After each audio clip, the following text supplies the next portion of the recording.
stand tall. Words are blades that never fall. Debate like warriors brave. Every thought we give and save. Through the noise we cut clean. Spirited minds sharp and keen. With a spark that lights the night. Join us in this epic fight.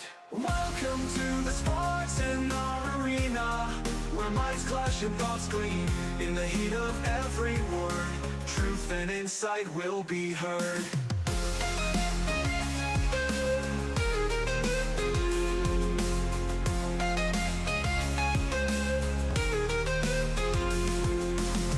Buckle up and take your stance. In this arena there's no chance to escape the vibrant lore. Diving deep and search for more. From heartfelt talks to fierce debates, we explore what fate creates. Side by side we seek the light. In the dark our minds ignite. Welcome to the Spartan arena, where minds clash and thoughts gleam. In the heat of every word, truth and insight will be heard.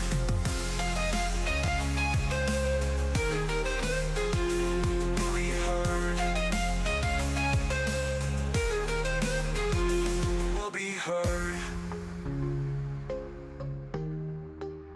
Will be heard. Will be heard.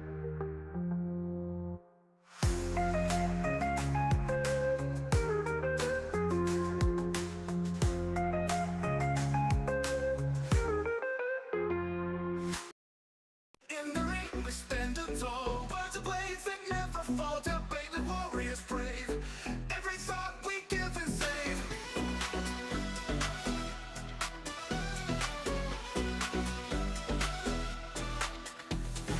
In the ring we stand tall. Words of blades that never fall. Debate like warriors brave. Every thought we give and save. Through the noise we cut clean. Spirited mind sharp and keen. With a spark that lights the night. Join us in this epic fight. Welcome to the Spartan arena, where minds clash and thoughts clean. In the heat of every word, truth and insight will be heard.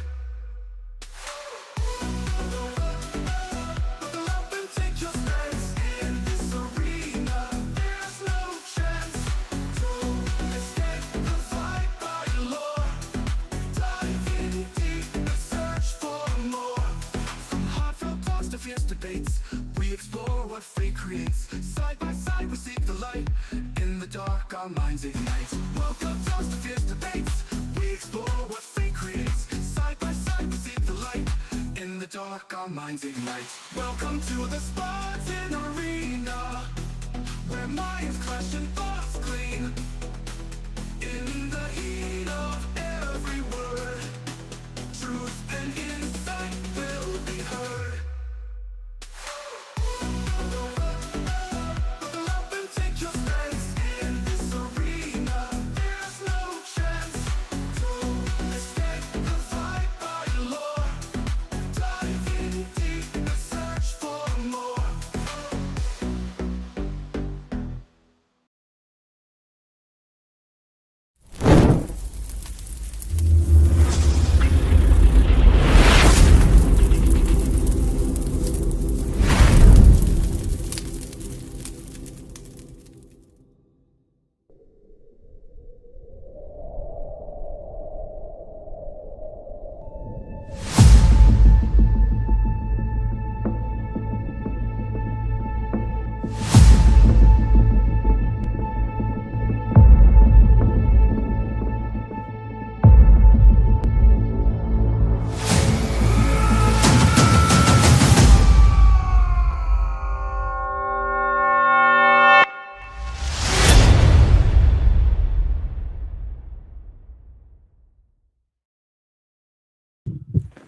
What is going on, everybody? We're back at another show, another stream.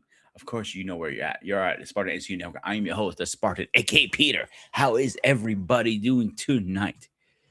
I gotta say, it's been a long day. But of course, doesn't matter. It's been a long day or what. We're here, chop it up, have a great conversation, maybe argue a little bit. But before we move on, let's get my man in the house from all the way from the UK. My boy is here.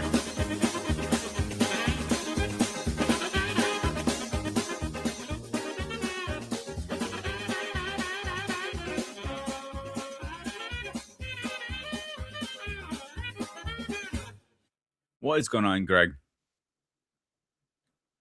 You're muted, dude. Oh god, I hate that damn thing. How you doing, brother? Another day, another dollar, like they say. You know how it is. Another day in paradise. Another day in hell, I think. Oh, before What you we been up go to? in, before we get into our subject, let's say hi to whoever jumped in the chat so far. Hey, King, what is going on? So tonight we're talking about love versus loyalty. Which one is your pick, Greg? Can I say both? No, All right, love. I am gonna agree and disagree with you at the same time. I'll tell you why. Go on. Because yes, you need love in any relationship you're in. That part I'm not denying. But I think you need loyalty first before you love with somebody. The reason I say that because when you start a new relationship, you're not in love with the person. Yeah, If you're a man, the probably what you're thinking at first is, "Damn, she's hot. I wouldn't get in her pants." yeah. That's where most men would think, Mm, but not always. But most men. yeah, Um, so I don't think love has a lot to do with it at first. I think the loyalty at first is more important than anything for most men. yeah. And knowing she's loyal to you, and you finding out as your relationship progresses and gets stronger and bigger and all that stuff, you find out also she's a good woman if she's the right one. You might find things you don't like about her, but whatever the case is. So I think being loyal at first, if you think she might be a contentious person to might put a ring on her finger, like you have found your wife. You didn't love her at first. Uh, I did. First day. You mean the first day you met her, you loved her at day one? Yeah, yeah, I did. I call bullshit on that. Well, there was a massive spark between us. I don't know. It's hard to explain it. It's just there was a massive spark between us, and she stood by my side every single day. Mm. Hey guys, if you're not familiar with King Axel King Smith show, he has two channels, the Axel King Smith and the King and Me. So definitely check that out too. Um, I'm going to push back on that, Greg. I'm sorry. I don't think you were in love at first. You were probably thinking with your penis, like every other man. Not really. I'm disagreeing with that 100%. I was more concentrated on getting myself sober. And that's nothing wrong with that. And that's something great. But what my pushback to you right now is, at first in every relationship you start, the first day you met her, the first time you take her out, the first time you hang out with her, the first time you get her naked, the first time you get intimate, whatever you want to put it down, it was no love. It was only intimacy and loyalty. It took me several months to get her into bed. And She made that's me the work for it. loyalty. She made me work for it. And that's nothing wrong with that. That's great. Because you knew she's the type of woman she's going, you got to put some effort into. And that's awesome.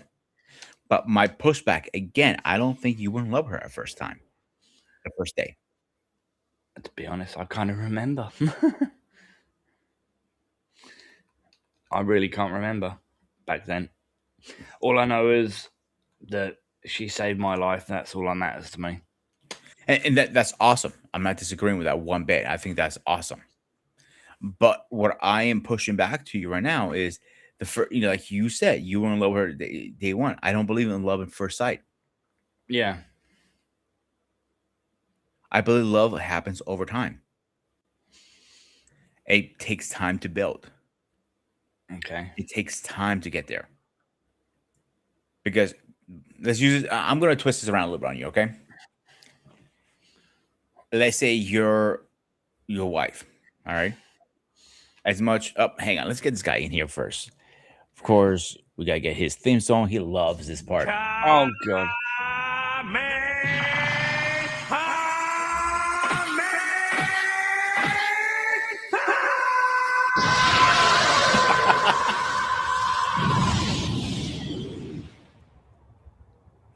Anton, what's up, my man?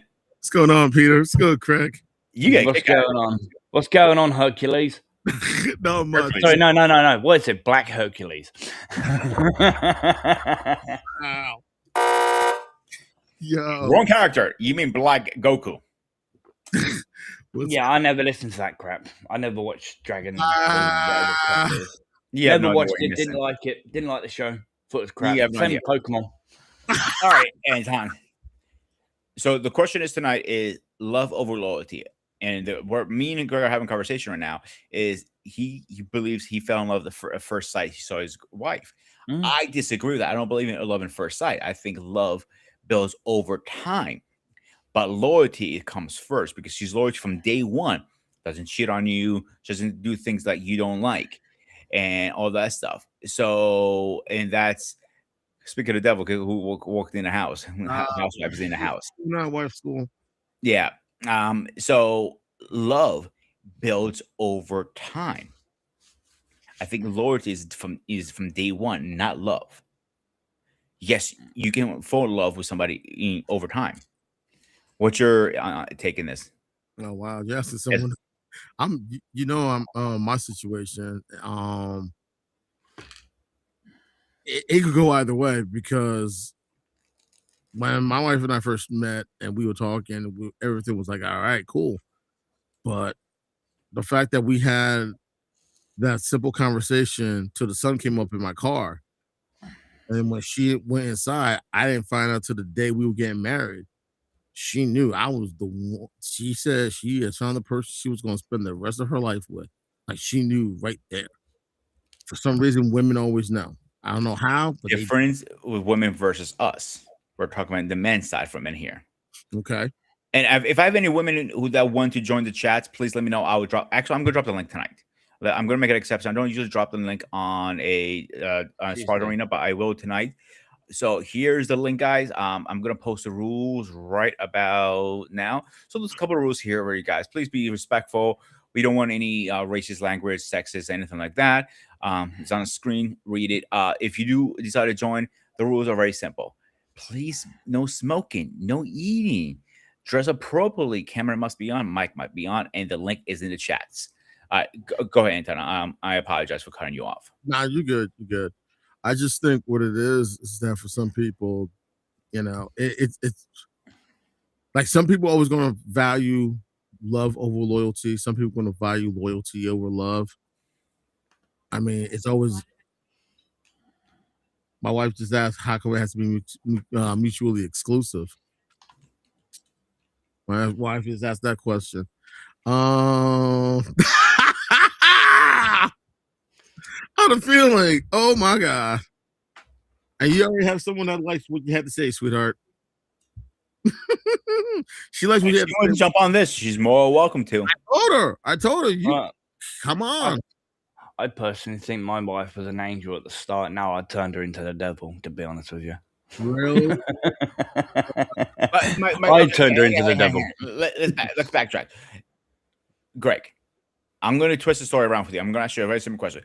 If you say you were in love with her, but your wife was running the streets, going to different bars, sleeping with different men, and all this stuff, and you still love her, would you think you should marry her?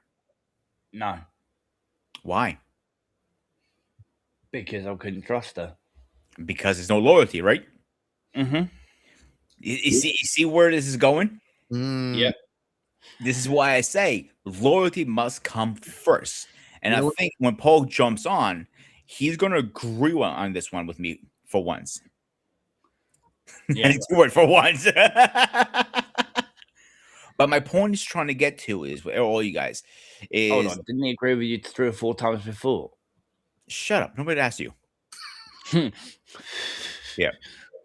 But me and him have not agreed on a lot of things on relationships. But I think this is one thing we're going to agree on. And I might be wrong. I've been wrong in the past. But my point is trying to get to with you guys. Let me ask you a question, Anton.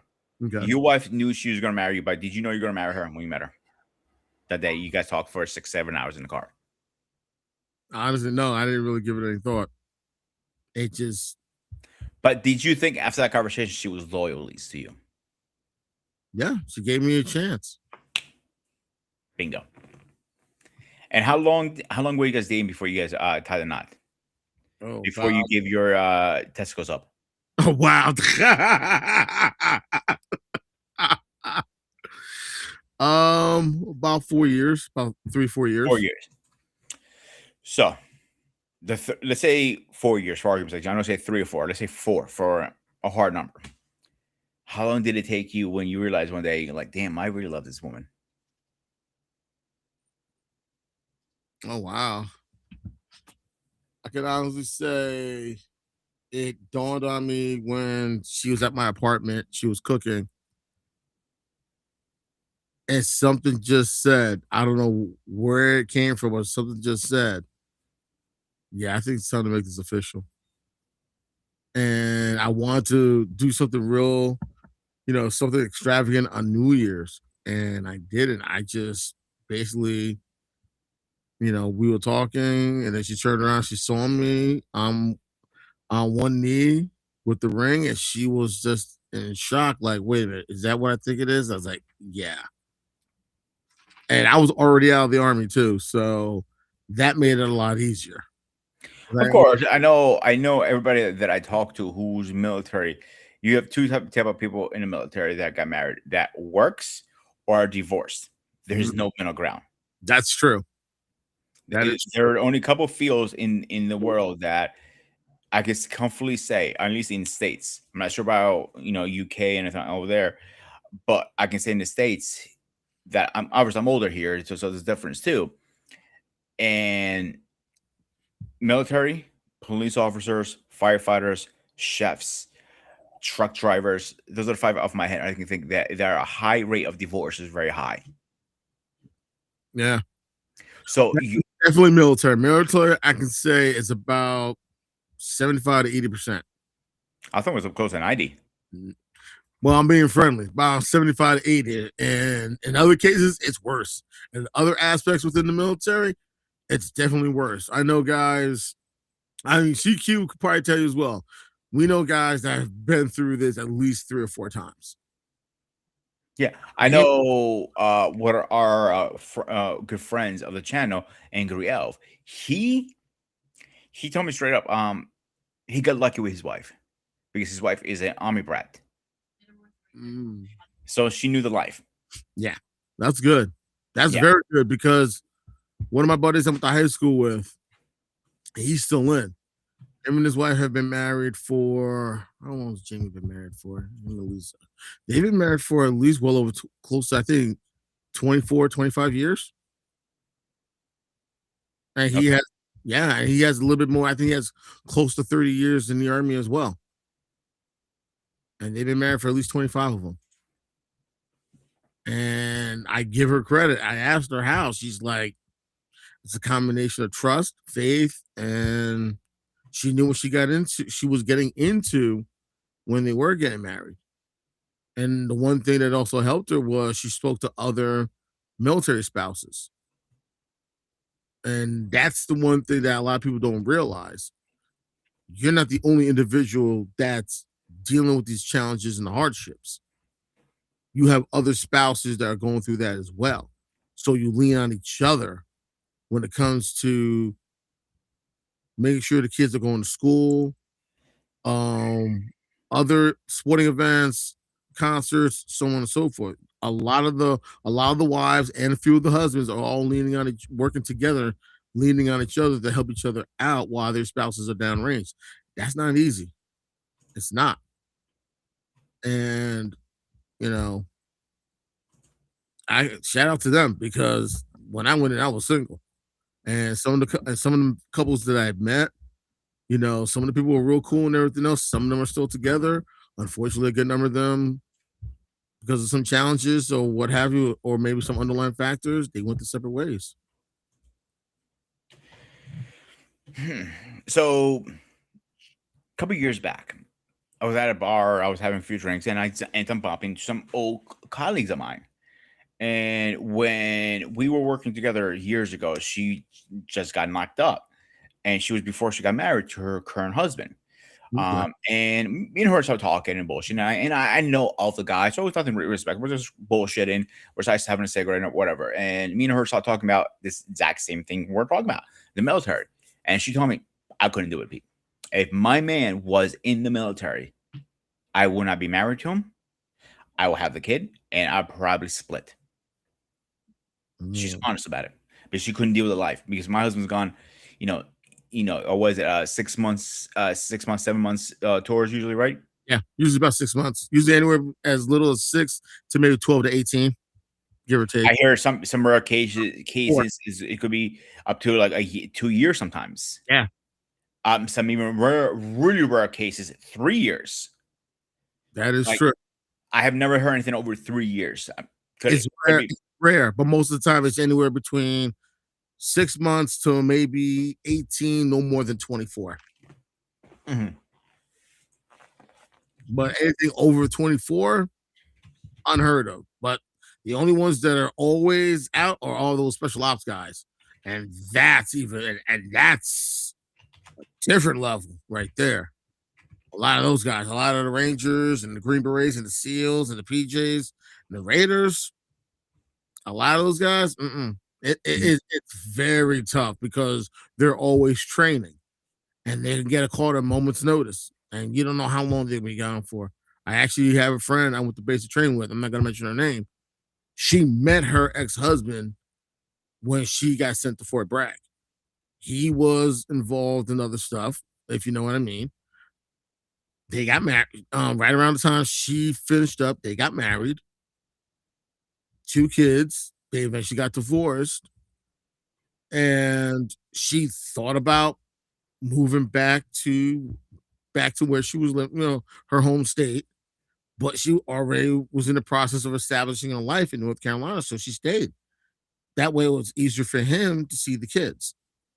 Mhm. She honestly said that they have a better relationship now, divorced, than they did when they were married. They have very good relationships with each other. She kept his name after the divorce. She's still in good terms with his family. He's still on good terms with her family. They find a way to make it work. As far as dating and everything else for the both of them, I know he dated for a period of time. He dated a couple of people, but I don't know how far it went. She may have dated a few people. I don't think it went any further. But other than that, I'll she, give you an example. It's the person in the chats right now, King Smith. I'm not putting any of his business out there, but I know he has mentioned this on multiple of his streams. When after his divorce, him and his wife are, excuse me, ex-wife, my bad, King.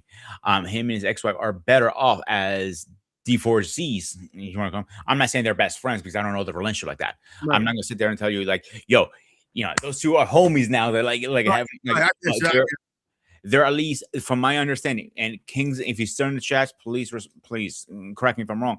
They're mutual for their daughter. You know what I'm saying? They're better off like that versus being in a relationship together.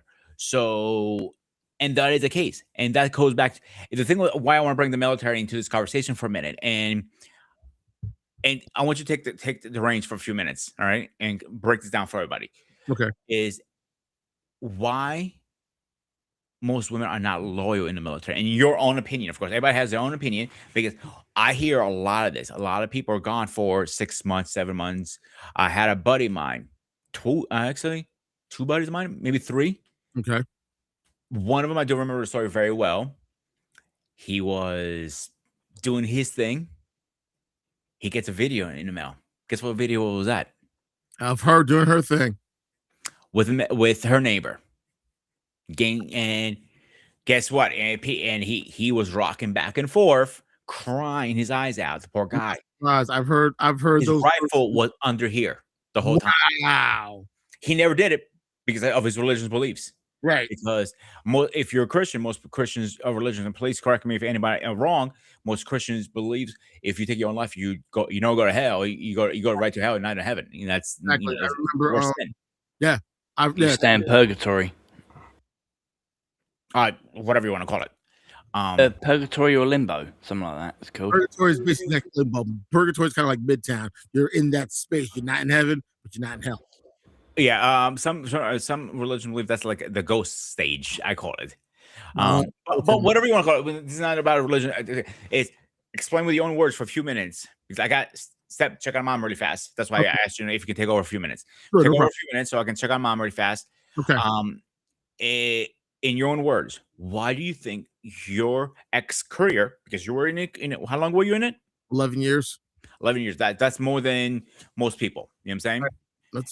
That's a career almost at that point. Yeah, you're halfway through. You're already halfway through the 20. People are like, you might as well do the other 9. Yeah, why didn't you do the other 9, dumbass? Well, it was a combination of NCO politics and I was diagnosed with ADHD. And because of that, they were like, why are you in the service? Well, I just got diagnosed. And because what happened was when my unit was mobilized to go to Guantanamo Bay, I had to take a test. Came back hot. When I told them I was taking prescribed medication, I brought the stuff in. They saw I was taking medication for depression. Okay, no big deal. That happens. That wasn't it. I was taking medication for ADHD. It's a controlled substance. It's a stimulant. That's why the test came back hot. And because of that, it was, okay, what do you mean so and so? So I explained to them. Fill out the paperwork, send it to Walter Reed. Whatever they decide, they decide. But right now, we're going to put you on hold. Sent my paperwork to Walter Reed. They sent it back. They basically said, nah, you can't. We're not going to take that chance.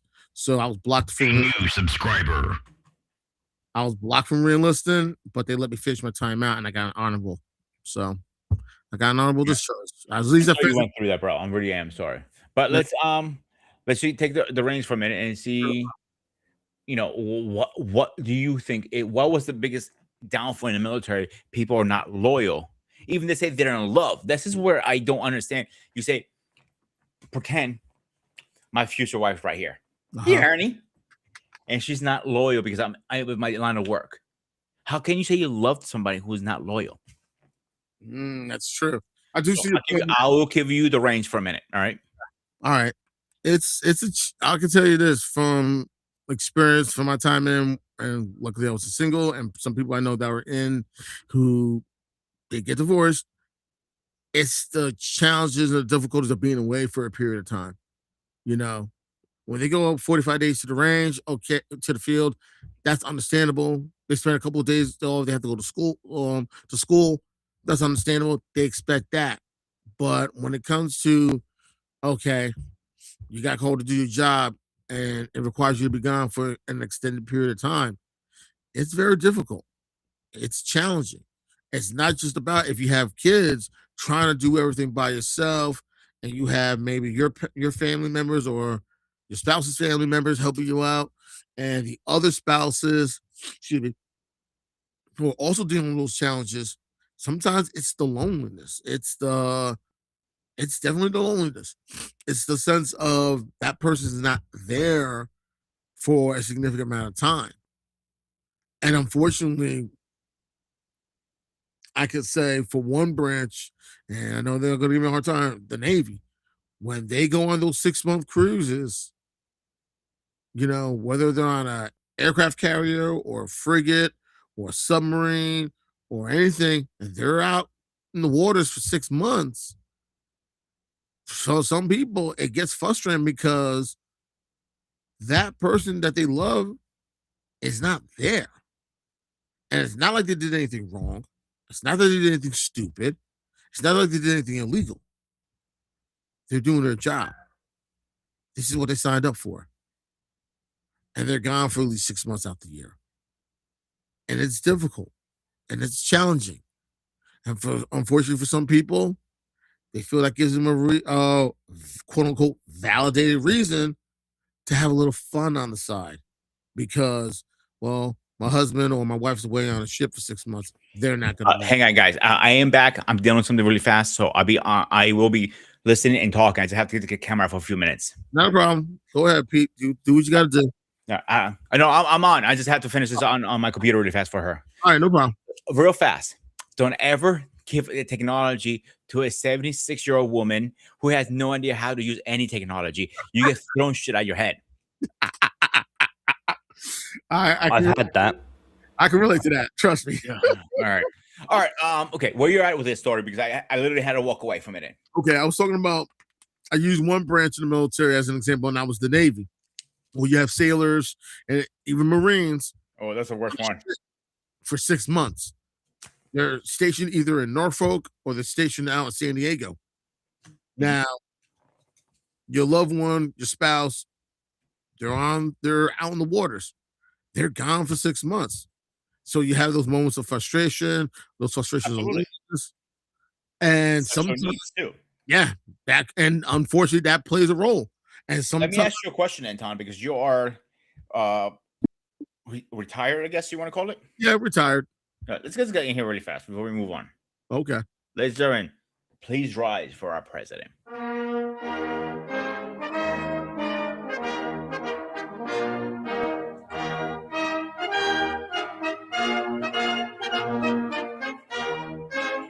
The hell is going on with my damn thing? Your age is getting to it. Here we are. Fuck you down there. Was good. Greg, when I ever meet you, I'm gonna punch you so hard in the dick you're gonna see freaking grandkids. What is wrong with you, Pete? A lot of things wrong with Pete, me. Yeah, obvious.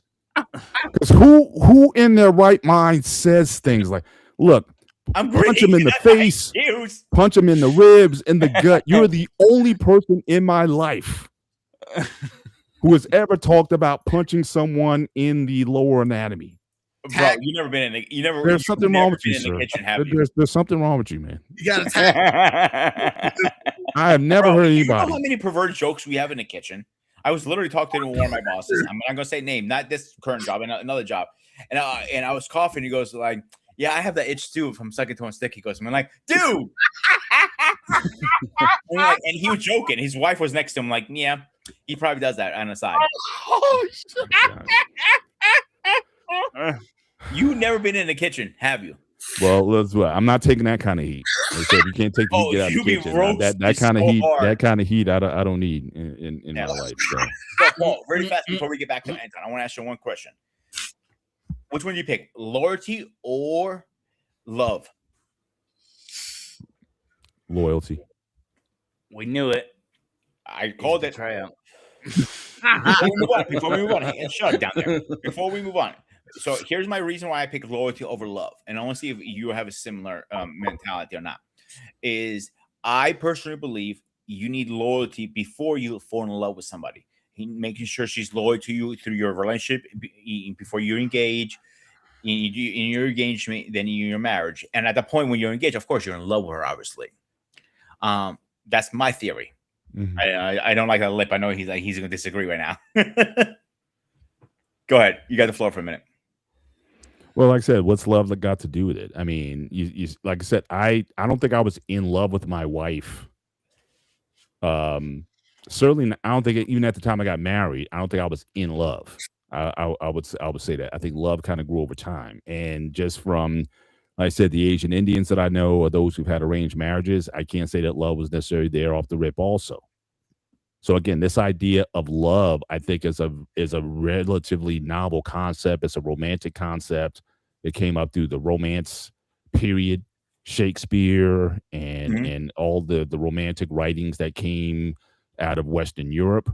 But it, for the most part, it's a relatively new phenomenon within human existence.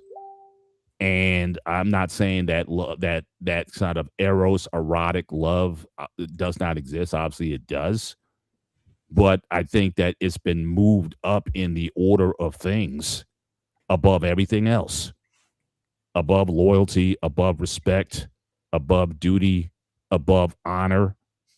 And it's just been placed on a pedestal that has really, I was just on a panel just before I got here, some tough stuff we were dealing with over there.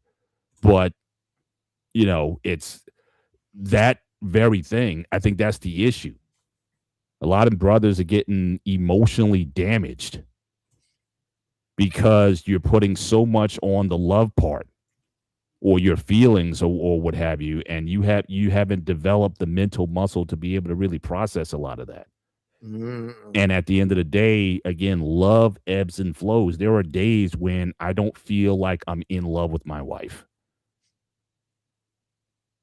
But duty, honor, respect, trust, loyalty, that is always there. And it just so happens that that lovey feeling kind of makes its way back pretty regularly.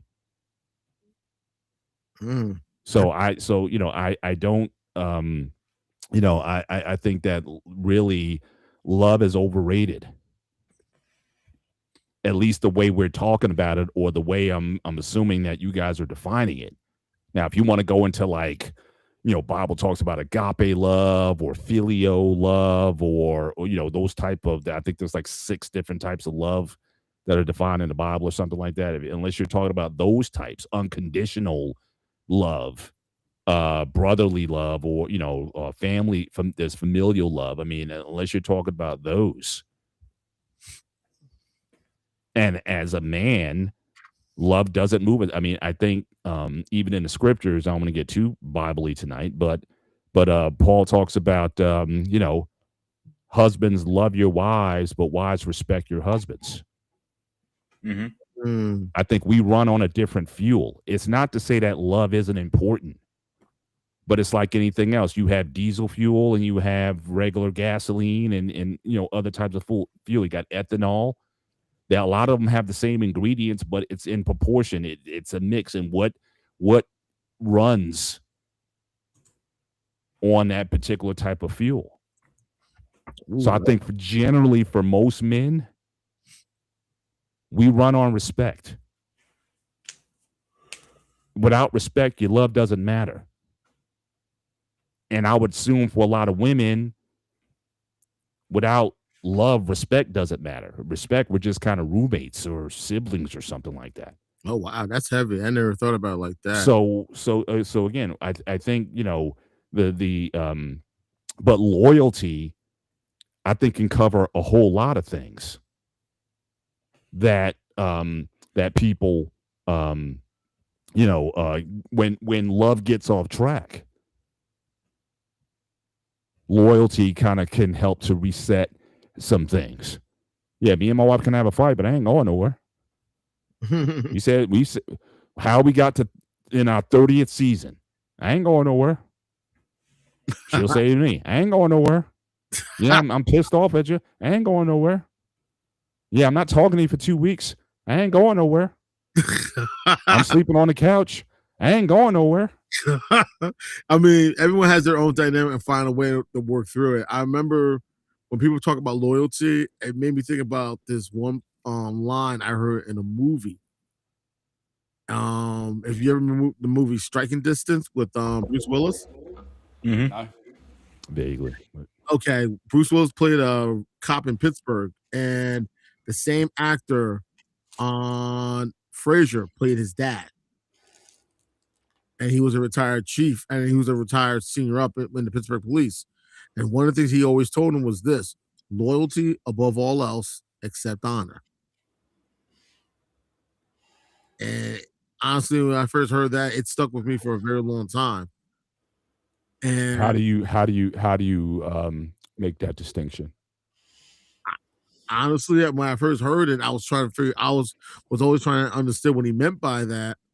But ironically, in the movie, when he was doing what he was doing, at the end, he's at his father's grave, honoring his dad with someone new in his life. And I think it came to something like that. Like, oh, you're always going to be loyal, but loyalty is above everything except for honor. And I guess that was his dad's way of saying, when it comes to the job, when it comes to your friends, when it comes to your siblings, when it comes to your parents, you're always going to have loyalty above all else, except honor. And I think what he meant by that was, when you get married, honor is going to be the more important priority than loyalty. So I guess what you then, how you just described that, I guess honor has to do more with a place or position, whereas loyalty has more to do with the person or the relationship. I think so. Yeah, that's the best way. So, Where yeah, I think if I mean, that makes the most sense to me. You know, guys can Pete, I don't know how you, or Craig, I don't know you think about that, but I have heard that, and I've heard it taught like you respect a position, but you love a person. right. So with me personally, is when I first meet a woman, it's not love in there. I know this is where me and Greg disagree. I know Greg opened up saying he fell in love. He was in love at first sight with his wife. I personally disagree. I don't believe in first sight in love. I don't think that thing even exists. Mm. I think this is a folk tale. But what I will say is, when the beginning of the relationship is the like a road test kind of thing, testing the waters. Like, if she tells me something like she's going to do something I'm very uncomfortable with, is she going to respect my wishes? Listen, I feel uncomfortable with that. Don't do it. So, and I've been in those situations before. Sometimes it goes my way, sometimes it doesn't go my way, and that's how I know she's loyal or not. Like, even I may be overreacting, maybe insecure or jealous or whatever the case is. If she's telling me, oh, she's going out drinking at the bar, yeah, I'm not comfortable with that factor. Mm. And because alcohol gets involved, and judgments get paired very fast. Exactly. Yeah. So now I know I was in another situation, out putting anybody's business out there. Like, she was going out, having a few drinks with her friends, but she was at it with a local group, and I knew all of them, so I felt very comfortable with that situation. So it really depends on the situation. If it's something I feel uncomfortable, are you going to hear me out and we talk about it, or you can tell me, "Fuck you, I'm going to do it my way." That's testing the waters, I believe. The first, at least first 6 months, if you have to prove me, you're definitely loyal to me. You definitely understand where I'm coming from with some things. And it doesn't mean it's my way or a highway. None of that. It's more about, let's have a conversation about it. Give me the loyalty and at least have a conversation. Over time, 6 months, maybe a year, whatever. If she, is loyal to me from T to T, I can trust her. She respects me. That's where I can drop my guard down and start falling in love with her. Mm. Sometimes it's sooner, sometimes it's later. It really depends, if that makes sense. No, it does. It's like you want to try to approach each different, like every relationship like the previous one. And sometimes that's what happens. Sometimes we self-sabotage and don't even realize it, because we're still holding on to some type of anger or frustration or pain from the previous relationship. And instead of giving ourselves time to grieve, or it's time to just, try to get ourselves, try to get back on that horse, you got some people like that quick trying to rush into a new relationship, and they're still dealing with the things that happened from the old relationship. They never gave themselves time. I'll put it this way, Anton. And I never said this out public. The Okay. only person that knows about this situation is the women I am seeing. Okay. So, and I this time I took it a different approach. Excuse me. I do suffer from insecurity issues in relationship. Never admitted it to recently, and I told her straight up, "Listen, I do suffer from insecurity issues too," and she respected me because I came out open with it. And she goes, "And I respect you, a lot more now, for being honest about that. Because you were upfront. Yeah, now I can at least, if something happens I was uncomfortable with, we can have that conversation. So by that said, I took a different approach this time. Before, like my last my serious relationship with my ex, I never said anything. And she told me, you need to be stop being, what's the word you said to me? Man, we're trying to find the word she said. You have to be stop being insecure. That's the exact words. I'm literally came to me just now. And sometimes you can't help it. You just the way you feel. You know what I'm saying? But Right. except having that conversation with me, explaining to me, listen, I'm just going out having a few drinks at a restaurant with my friends and dinner. That's it. Okay, cool. I can feel comfortable with it. It Right. was right into the. It was like 1 to 1,000. It was like I said, listen, I don't feel comfortable. Phew. It was an argument. I'm like, God damn, this one fucking up my ass so fucking hard. I can't feel it. And you know what it is? And you know what's the crazy part? That happens in the military a lot, especially when you got guys in those really tight-knit groups, like those special ops groups. They're very tight-knit. Like you will have some people, like I've heard about some women who complained about, oh, you with your buddies again, you and them SEALs, or you and those Rangers, and so on and so forth. They build a tight bond with each other. They train with each other. They go to combat with one another. They make sure everyone comes back alive, so on and so forth. So they build a It's a very family in a way. yes, they are. They basically are family. And And I respect that, and like I hear that a lot from the military side of it, and like you're always doing this, you're always like, and she, there's one thing with the woman I'm talking to now, I'm Right. seeing now, she's gonna kick my ass for saying that. The woman I'm dating right now is she goes, I know where you're gonna be. I'm like, where am I gonna be? She goes, there's 2 places you're gonna be. Is gonna be you're gonna be at work or behind your computer. Well, you're not really.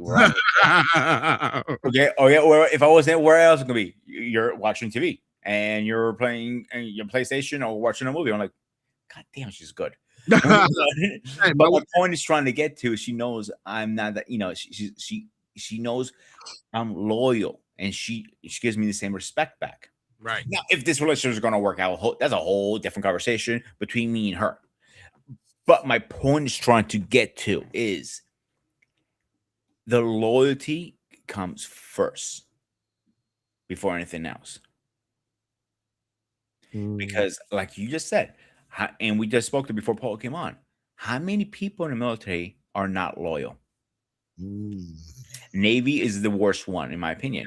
I'm not sure about Marine Corps, because Marine Corps, I know it teamed up with the Navy guys, but they're in the bunkers. And I know I spoke to a lot of Navy guys that is looked down upon hooking up with is another sailor, but they do it all the time. They put rigs up, curtains and stuff like that, and they put a sign up like occupied or something like that, and they know, okay, somebody's getting some, and you just move on your way. You don't let them out. I remember this one sailor I know from a long time back when I was in. He was on an aircraft carrier, and he talked about this one person. And even though the woman, was single, no kids, she offered services to people. Word got out when she tried to take all the earnings and deposit it when it came back stateside. And then what made the situation even worse, they found a journal. Oh shit. So it was not only how much she was charging individuals, it was who the individuals were. Hyper command. Yeah, the old man staff, senior staff, a good number of them. And a good number of them were married. And people don't realize. I do understand why she did it, to be honest with you, because in the military, you have those 2 kind of women, the pass around woman that you go from man to man and call it a day, and she's looser than a Hudson River. Yes. The other one is a service woman who thinks you can get promoted faster by providing service. But when you get backstage and they find out, and please correct me if I'm wrong, is the charges are 10 times worse in the military than in it. And military prison is no joke. You prefer civilian prison over military prison, from my understanding. Oh, definitely. Because the fact was a good number of them were married. So people don't realize. Yes, you can get charged. Let me guess. This on to charge. It could come down to that, or it could come down to that. Yeah, but what I do know is, and please again, and please correct me if I'm wrong, is that's one thing. All right. Right. But if it was just a mutual, That's different. Mutual, Yeah. that's different. Get it in, get it out kind of thing. It was like, something like that. They're both single, whatever. And, upper command finds out, they still look down on too, no matter what. And, they might have a talk with you. You might get lose rank. You might lose pay. And a lot of things can happen. A lot of things vary by rank, pay or pay rate. Also, what section or what your job is as well. Usually, most service members, like if you're going to be involved, you don't want to be in the same job or the same pay rate or in anything associated with each other, because it could cause a conflict of interest. So, like, if if the man is in one section, is in one location, and the woman's in another location, they don't have any type of interaction, that's okay. Because there's not going to be chances where they have any type of interaction with each other, or it could cause a conflict of interest. Now, if they work in the same location, one might outrank the other, or they both have the same rank, a couple other things here and there, then it could cause a conflict of interest. I'll tell you one story that I know from somebody. Again, I'm gonna put the names out there. He was ended up hanging out with a woman. All right. Okay. He was not straight. Tell you right now. He was, was where I'm looking for. I don't want to get striked. Swings the bat. Put it this way. All right. So the upper command, like, what's going on with you guys? They got called in the office, like, nothing. We're just good friends. And eventually he came out. And he goes, listen, I prefer the other same sex. He goes, oh, we fucked up. I'm like, yeah, it's cool, no big deal. And when he told me the story, like, man, your name's Seaman for sure, my man. But my point is trying to get to is it was sometimes nothing. But again, it goes back to the loyalty thing. It doesn't matter what side of the fence you're swinging or batting or whatever you want to call it. If you have somebody back home, if you're deployed or if your job requires you to be away, great example, Paul. You were away for what, a couple weeks at a time? 1 week at a time. Usually I go out on the Sunday, be back on a Thursday, Friday. So yeah, did that for a few weeks. Yeah.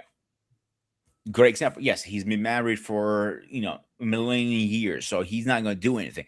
But for my point, I'm going to use Paul as an example. He was very, very, very loyal to his wife. Like, he even told, I think it was on this platform, Paul, right? You went to the gym and it was somebody in the gym. He said, "Oh, nope, I'm out." And it was a woman. Yeah, I tip in on. Well, there's a couple reasons for that. I mean, it's not just about loyalty to my wife. It's also about just protecting myself from a situation where she may take something or I get accused of something. So whether I was married or not, I wouldn't do it. Oh, that happens a lot in service too. You really don't want to get you don't. Yeah, one-on-one situations with a woman. That the only exception I've ever made was if I go for a massage or something. But that's like a professional place, and it's Peter. It's not one of those happy ending massage parlors. So don't even. I know you were thinking it, so don't even go there. I wasn't actually for once. Yeah, I don't believe that for a second. But in any event, but that's that. Or my doctor, obviously. I have female doctors. My GP. All so yeah. So she's got to do what she got to do. Every year I have my exam. She's got to do the turnarounds. So I got to do that. Yes. So I mean, I there's some professional exceptions, obviously, that I will make accommodations for, but just random. No, I don't put myself in that situation whether I was married or single. So it doesn't have anything to do with loyalty. It's more so about just protecting myself from a particular situation. Sorry, right? It's okay. Blame Peter. Peter's always starting this stuff. But it he is always been freaky. Yeah. But guys, I just from what I've heard so far, I'm not sure if you guys are talking about loyalty or you guys talk about fealty.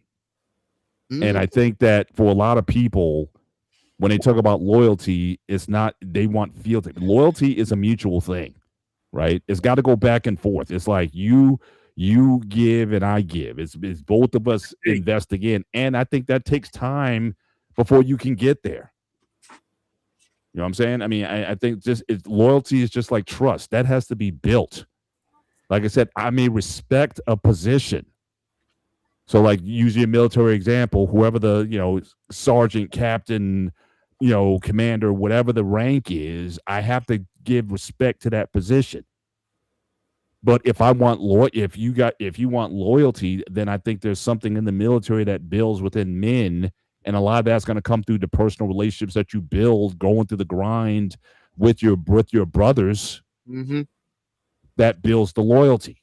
You build that. You're loyal to your unit. You're loyal to the guys who you have blood, sweat, and tears with. But the respect for the captain or the commander, that kind of comes with it. But am I loyal to the commander or the captain? That's a tough sell. Just human nature being the way it is. I could tell you this, Paul, from my experience, it's how that officer treats his personnel. And there's some officers I've worked with, and I have a very good relationship with them, mutual respect. But I could honestly tell you, I have this one platoon leader. He eventually did get promoted, higher up more. But when he was my platoon leader, I'd follow him to hell and back. He took care of us. He looked out for us. And I've honestly told people, like, if he called me up and said, yo, you're my favorite radio guy, I need you, I'll give you the details later, I'm out. Yeah. Because he looked out for me. Right. And he looked out for the guys in my squad too. Right. And because we have that, type of trust with him, if he needed us for anything, no hesitation. And when you hear stories like that, people look at you like, you serious? Yeah.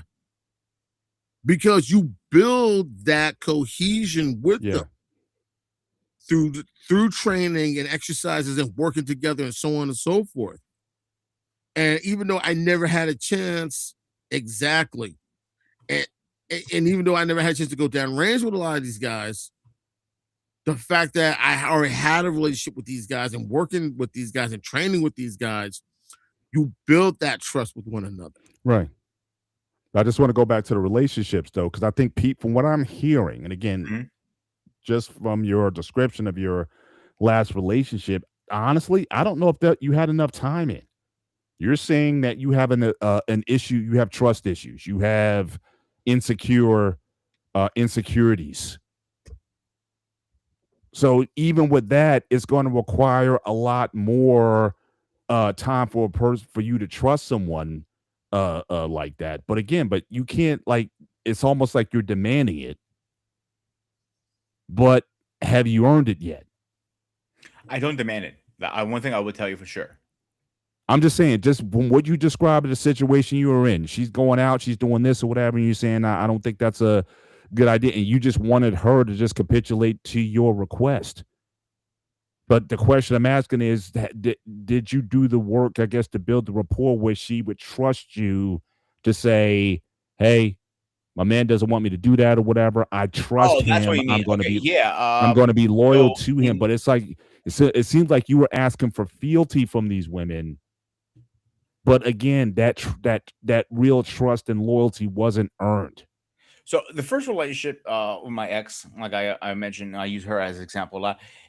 Trust wasn't there ever because I caught her doing a lot of things she was not supposed to be doing. Right. Like she admitted me point blank as we're talking. One day we're talking, and she goes to me like, "Listen, I was with my ex for so many years. Okay, I'm like, I cheated on him." I'm like, "Excuse me," and that's where my guard went so high. At that point, we're together for a year. At this point, I thought we trusted each other, we were open, and we did. That's what I thought. And she said, "I trust you. That's why I'm telling you this." I go, "Okay, this is just put a twist on things," because now, like, I'm thinking behind my mind, like, if you cheated on him, what makes you stop you cheating on me? And I was right. She did end up cheating on me anyway later. But what was that? But hang on, stop. Sorry. What was the conversation? Like what did she say? What was the did you if you stated it that directly, what was the conversation that came out of it that made you sure that this wouldn't be a situation in the future? Obviously, it was a situation in the future, but again, why did it go on from that point on when she confessed that she's done this in the past? You already have insecurity issues, but you still went along with the relationship, and it kind of ended. You could almost say predictably that it ended that way. So Mhm. again, what was the conversation around that So she's pretty much said revelation to by me, her? like in I don't mean I don't remember how many years she was with a guy, but or all those years I was with him, I only cheated on him once. Oh, I remember now. She was with him 18 years. And so she told me for 18 years I was loyal, but I cheated on him once, blah blah. I'm like, I am a loyal person. I made a mistake, yada yada yada. I'm like, all right, people make mistakes. But behind my mind, something said to me, something didn't sit right with me. And I ended up being right. Mhm. Something didn't sit right with me. Like that whole situation, no, everything she told me. I even asked her multiple times. We had other conversations about her marriage. I go, if you weren't happy, okay, I understand you have one kid. Right. Get it. 2 kids. Okay. 3 kids. All right. Now you're just being retarded at my point. If you're not happy after the first or second kid, you're not going to sit there and have a third kid if you're not happy. And the only response I got from her, Oh she yeah, said, they will. Now literally I was just on a panel, and people, if you have, especially if you have insecurity issues, if you have low self-esteem, you'll have more kids. You had this guy we were just talking about on another podcast. Guy had 7 kids, one nephew living with him, and he deleted all of them. That case in Louisiana. Louisiana. Yeah. all right. So I have a And theory so on this one. and you have I see this certainly in our community all the time. People having kids got no means, no finances to raise them, but they still have them. Why? Because for some reason they think that's the only thing that they can do that's productive. That's the only thing that they, the only self-esteem they have is through having kids. All right, I have a theory behind this. Okay, so the timeline she's gave me, and really fast, how school wife, she's 100% right. She was lying the whole time. So the timeline she was telling me from the start was when she was with okay, she had total 4 kids. First one ended really fast. It was like kind of like pop the cherry. I got pregnant. I got married. It didn't work out. Boom, out of the relationship. Okay, shit happens. The second one, she was for a while. She was only thing she was talking about. He had money. He had money. He had money. He had money. When the money dried up, that's where the problem's happening. So now, fast forward about That's 2 years strike 2. later. That's Yep. strike 2. Strike 2. Yep. So, you're ready for strike 3, and this is my theory now. And I don't have no evidence on this, but I'm pretty positive this is what it is. So she ended up telling me she cheated on him. Right after that, she ended up sleeping with her husband. I bet you 10 out of 1, her 4th kid is not with the same man.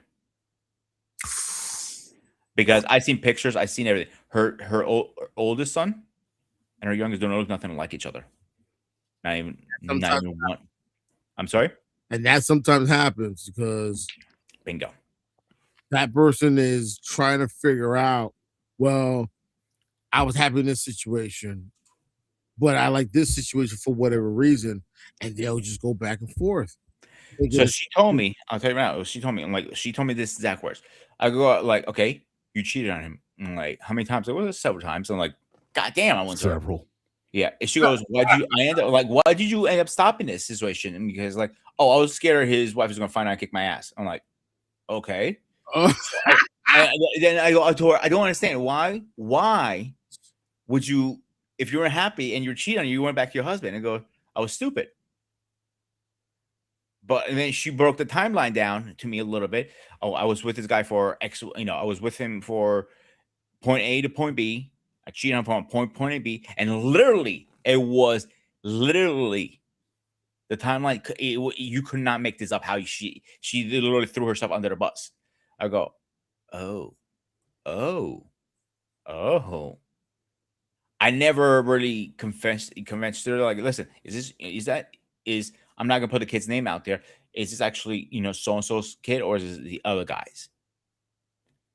And when I used to bring it up, she didn't want to talk about it.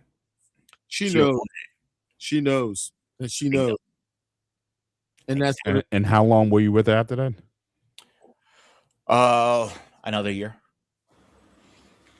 I was stupid. I'm not denying that. I admitted it on air multiple times. I was stupid for staying with her for so long. wow. I made That's this mistake. trauma beyond trauma. Oh yeah.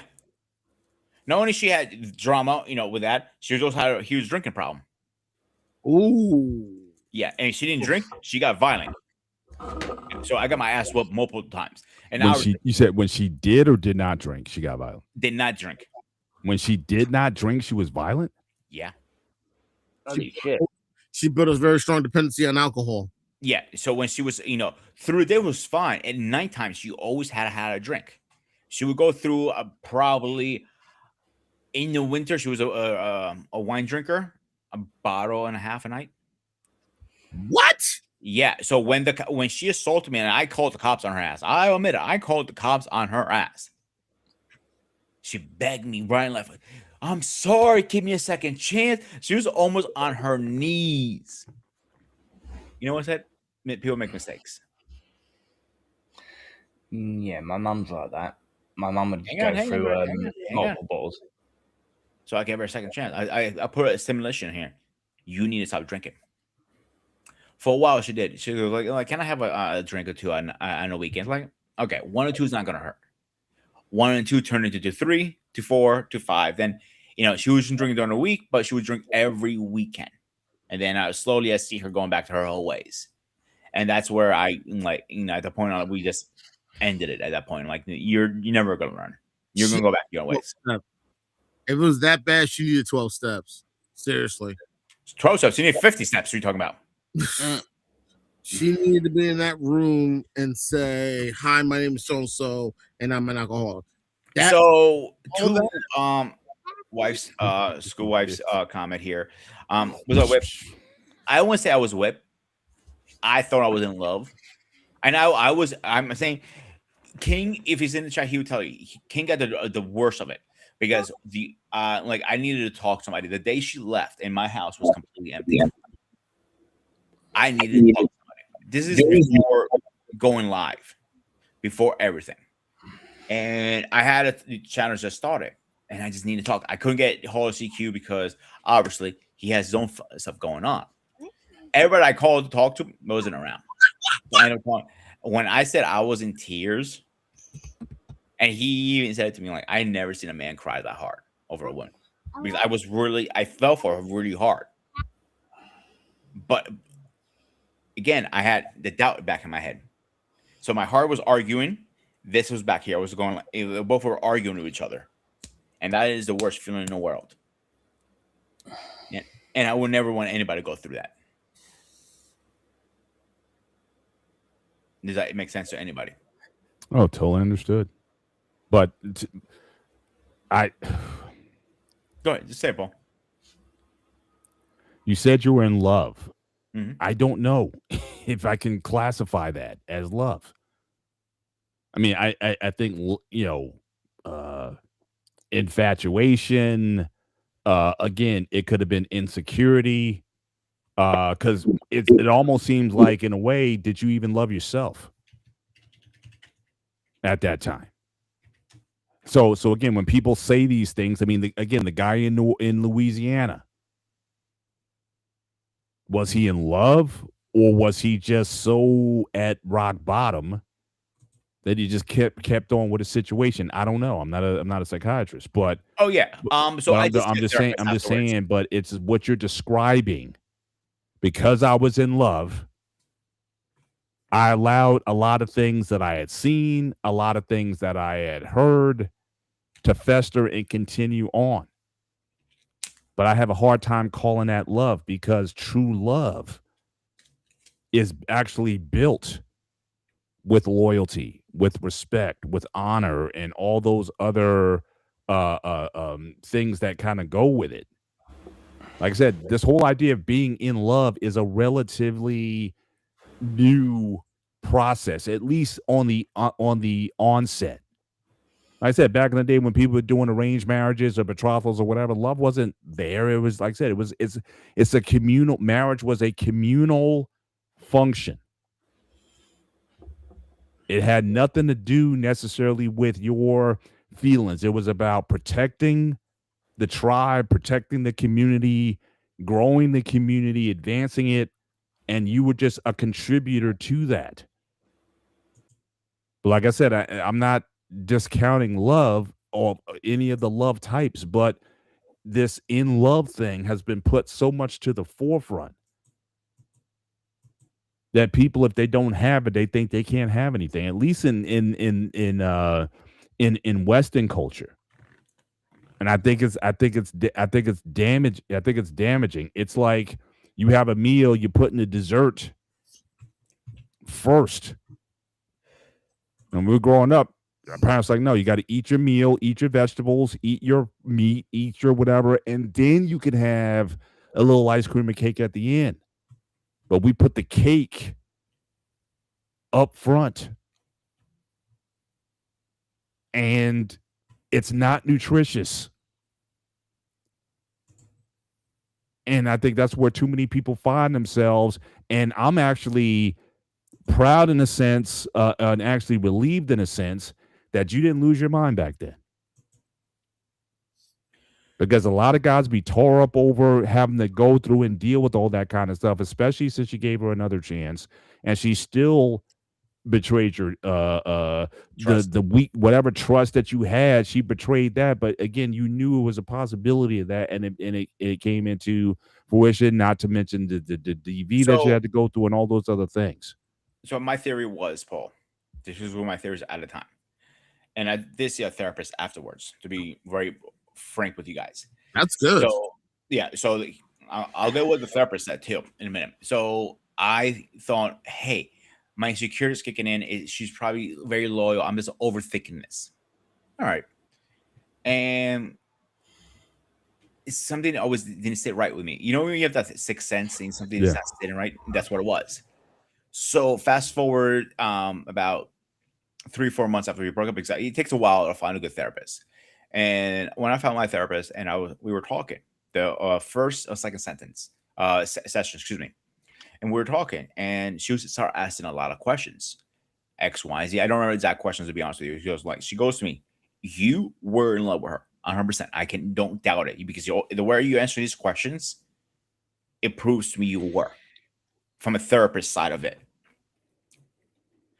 But like you said, you are one of the few lucky people who came out of this with their head high versus down.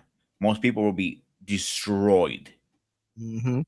And the worst part, where I was working at the time, because I was getting transferred to a different location, because we lost that account, I was driving by her job every single day. Mhm. And one day I drove it and I just couldn't do it anymore. And I looked at it. I looked at her job and I said, my ways ain't my final goodbyes. And I put that at rest. Because back in my mind, I always said, oh, she's going to come back to me eventually. And I'm glad she didn't. The twist part, and I think I told you, Paul, and I told my buddy CQ about this.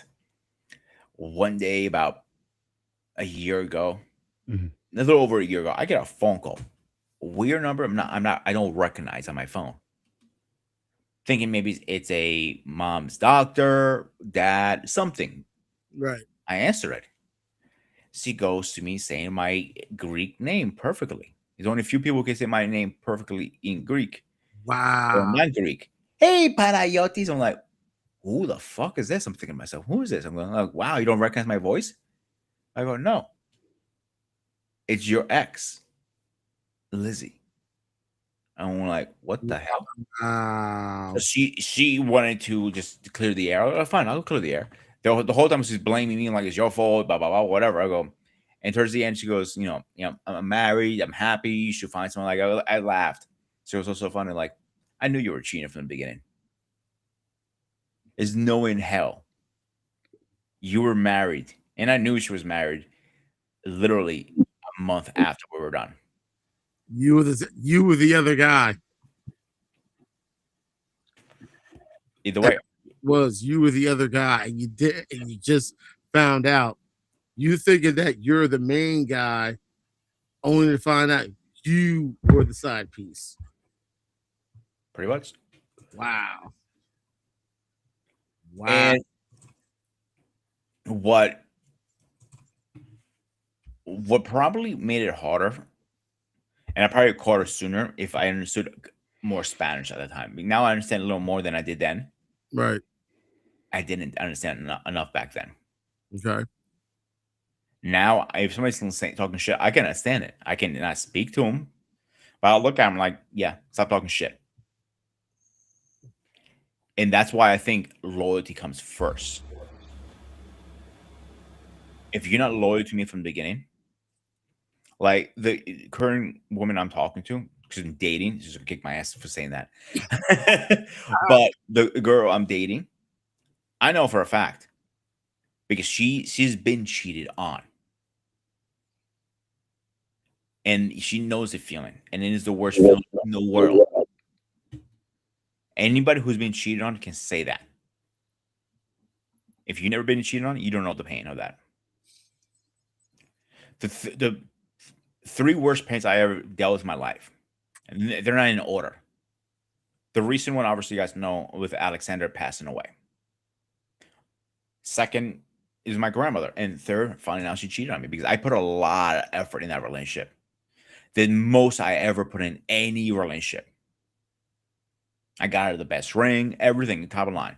But she's also told me she never had a man say no to her. She wanted to buy something like, no, you don't need this. You have 6 makeup palettes. You know, she collected makeup palettes. She had like 55, 60 around there. And she just, collects them. Like, can you ever resell them? Like, no. Then what's the point of it? Real. Damn. Oh, yeah. Lot. So, you know how every man has a weakness of what kind of woman they're attracted to? You all have that kryptonite. Yeah. I was always very attracted to Italian women, Greek, and Dominicans. Oh, I'm not attracted. I'm not, I see Dominican. I appreciate from far away now, and I go the other way. Peter. Yeah. I'll be honest. Because of my experience, she wasn't the first Dominican I dated, and it's always been with hardship. It's always end up with breaking hearts. So I'm not going to put myself in that situation anymore. I'm not saying there are not good Dominican women out there. There are probably plenty of them. Right. But from my personal experience, I've just been hurt way too many times. Proceed with caution. Wow. So, when it comes to the what's the word I'm looking for? I don't believe a culture should say, "Hey, this culture are gold digger, or this culture is known for cheating, or this." I'm not saying that. I just have bad experience with Dominican women. They're gorgeous. Can't say none of that.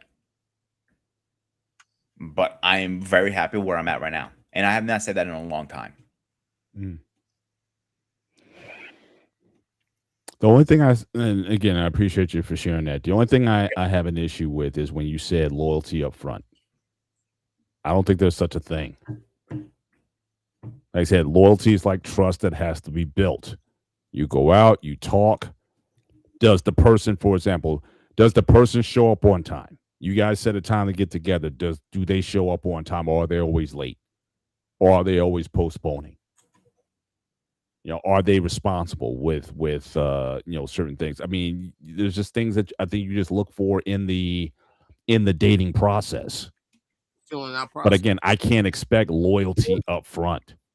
I mean, if anything, to me, we both have to earn each other's trust to say, "Oh, yeah." I mean, to if this is going to do something. Now, if that's done over a period of time, then yeah, I can say, yeah, I can be, and we also make the decision that we're exclusive. So I mean, we're just dating to be dating, but you can date me Thursday night, you can have another date Saturday night. And because again, we haven't said okay, we're exclusive now. So again, I just think that to say loyalty up front is too much of an ask too soon when it hasn't been earned. Mm-hmm. And I think just a lot of people, again, just take it a step at a time. Does he or she do things that are trustworthy? Again, accountability builds trust. Respect for your time, respect for your property. You go to dinner, does she order the most expensive thing on the menu, or not? Does she respect your things, your car, your living spaces, or what have you? I mean, these are things you just have to sort of flesh out over a period of time. I don't think it has to take a long time.